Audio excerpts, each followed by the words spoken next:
Halo teman-teman wajib pajak, PPS sebentar lagi selesai nih. Sudah jadi ikut PPS atau belum?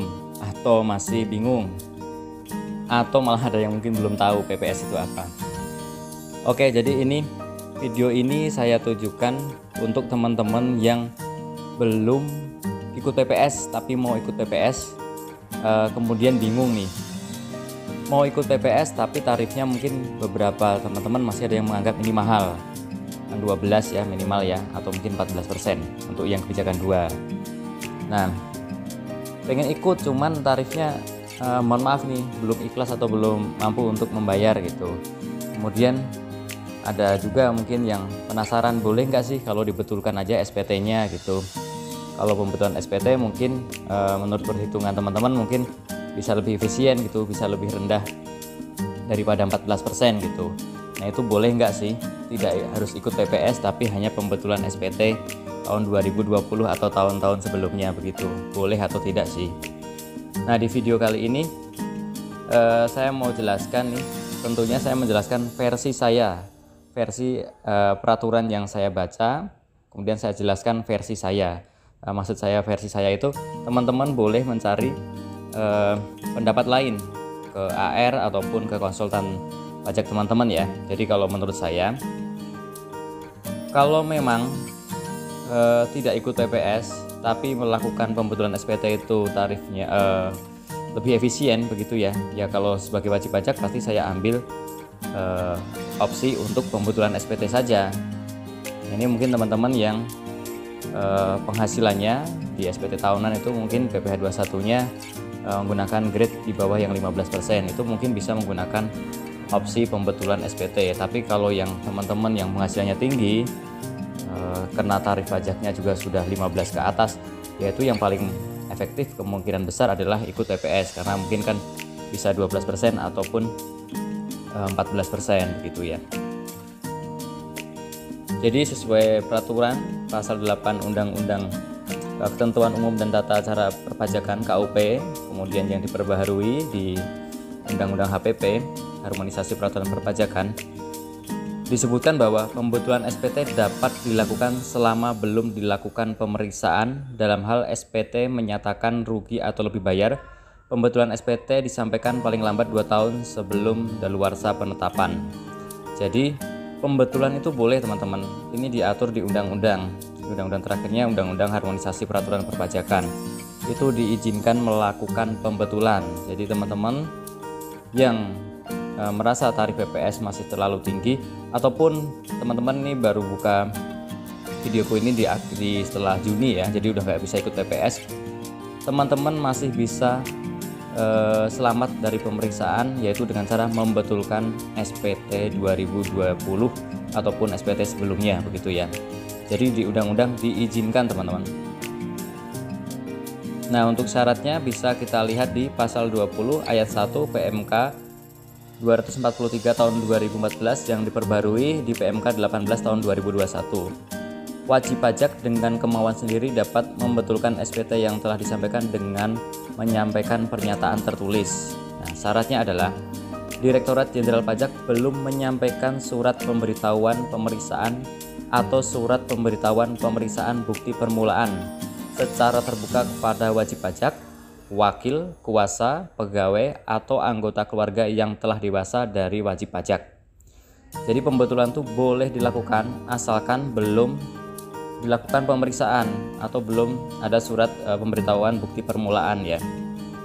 Nah, mungkin ada yang bertanya gini, tanggal 1 Agustus saya melakukan pembetulan SPT, kemudian tanggal 3 Agustus saya dapat surat bahwa saya itu harusnya diperiksa gitu.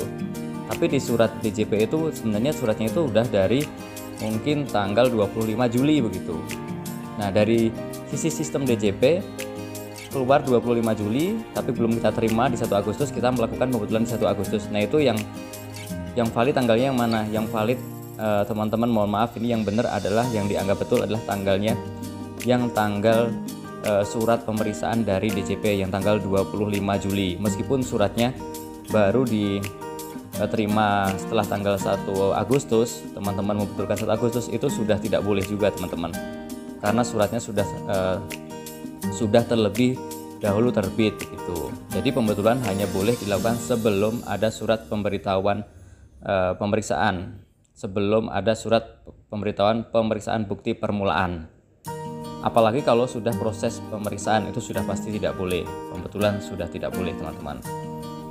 Jadi teman-teman yang punya harta atau penghasilan belum dilaporkan di SPT 2020, kemudian belum bisa ikut TPS juga, teman-teman sebaiknya segera ikutkan pembetulan agar supaya tidak kena sanksi dan denda lebih besar begitu. Jadi yang dimaksud sebelum dilakukan pemeriksaan adalah sebelum Direktorat Jenderal Pajak menyampaikan surat pemberitahuan pemeriksaan atau surat pemberitahuan pemeriksaan bukti permulaan secara terbuka kepada wajib pajak. Oh, ini yang tadi saya jelaskan ya.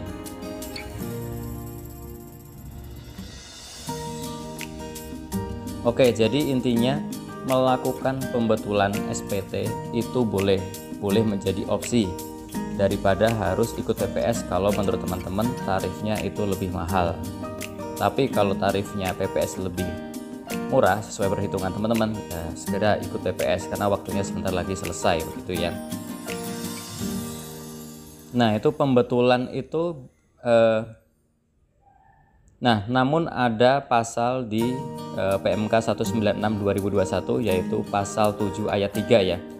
Di situ disebutkan bahwa wajib pajak yang menyampaikan pembetulan atas SPT tahunan pajak penghasilan orang pribadi tahun pajak 2016, 2017, 2018, 2019 dan atau 2020 setelah undang-undang diundangkan, wajib pajak tersebut menyampaikan SPPH, jadi ini ikut ikut PPS. Pembetulan atas SPT tahunan pajak penghasilan tersebut dianggap tidak disampaikan begitu. Jadi pembetulan itu tuh boleh dilakukan. Tetapi kalau teman-teman melakukan pembetulan setelah UU HPP ini diterbitkan tanggal 29 Oktober 2021 kalau nggak salah. Nanti yang betulnya saya tulis di deskripsi teman-teman tanggalnya. Nah, setelah itu baru melakukan pembetulan, tapi teman-teman juga ikut TPS, maka yang dianggap benar hartanya adalah yang sesuai PPS yang ditambahkan. Kemudian atas pembetulan SPT-nya itu tidak dianggap tidak disampaikan. Kalau itu milih satu ya, boleh pembetulan atau boleh ikut TPS, salah satu yang dipilih. Kalau melakukan pembetulan setelah tanggal tersebut, kemudian ikut TPS, maka pembetulannya tidak dianggap disampaikan, yang dianggap adalah PPS-nya, begitu teman-teman. Oke teman-teman, semoga video ini menambah wawasan perpajakan kita dan menjadi solusi untuk teman-teman yang masih galau nih mau ikut TPS atau tidak, atau mungkin ini PPS-nya sudah selesai tapi masih ada harta dan hutang yang belum dilaporkan di SPT tahunan 2020 atau sebelumnya.